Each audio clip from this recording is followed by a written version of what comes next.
நம்ம இலக்கியாவும், ரேவதியும் இப்படி மாட்டுவாங்க அப்படின்னு சொல்லிட்டு எதிர்பார்க்கவே இல்ல. அது மட்டும் இல்லாம நம்ம ஜானகி வந்து பார்த்தீங்கன்னா, அந்த அ ஒரு விசேஷம் வந்து பண்றேன் அப்படின்ற மாரி சொல்லியிருந்தாங்க இல்லையா? அதாவது நான் வேண்டுதல் வச்சிருக்கேன். அதே மாரி என்னோட பிரச்சனை எல்லாமே இன்னைக்கு தீர்ந்துரும் போல இருக்கு அப்படின்னு சொல்லிட்டு பால் குடம் எடுத்தாங்க. அந்த ஒரு காரணத்தினால இப்போ நம்ம ஜானகியோட முழு பிரச்சனையும் வந்து தீரப்போகுது. அதே மாதிரி இப்ப என்ன ஆச்சு அப்படின்னு பார்த்தீங்கன்னா, நம்ம இலக்கியாவும், ரேவதியும் வந்துட்டு எப்படியாச்சு ஜானகியோட கண்ல படாம தப்பிச்சு ஓடி போயிடலான்னு பார்த்தாங்க.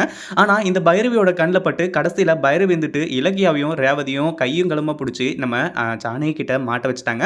ஜானகி இருந்துட்டு இப்போ பயங்கர கோவத்தோட வந்தது மட்டும் இல்லாம, "என்ன காரியம் பண்ணிட்டு இருக்க இலக்கியா நீயி? இவ கூட வந்து இப்ப எங்க சுத்திக்கிட்டு இருக்க?" அப்படின்ற மாரி வந்து சொல்லி பயங்கர கோவத்தோட வந்து பேசிக்கிட்டு இருக்காங்க.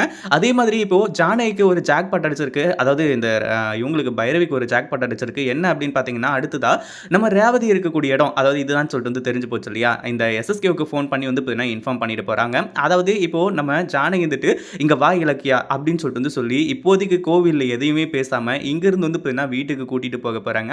அதுவும் ரேவதிய வந்து பார்த்தீங்கன்னா, அம்போன்னு விட்டுட்டு, என்ன நடந்தாலும் சரி, ஏது நடந்தாலும் சரி அப்படிங்கிற மாரி வந்து சொல்லி, ஆனா அதே சமயம் அதுதான் இப்போ நம்ம ரேவதியோட உயிருக்கு வந்து பார்த்தீங்கன்னா, மிகப்பெரிய ஒரு ஆபத்தா போய் அமைய போகுது அப்படின்னு சொல்லிட்டு வந்து தெரியாம போயிடுச்சு. இத பத்தி நீங்க என்ன நினைக்கிறீங்க? இந்த வீடியோ புடிச்சிருந்தா லைக் பண்ணுங்க, ஷேர் பண்ணுங்க. இப்ப தான் நம்ம சேனலுக்கு ஃபர்ஸ்ட் டைம் வரீங்க அப்படின்னா, கீழ இருக்க சப்ஸ்கிரைப் பட்டன பிரஸ் பண்ணிக்கோங்க.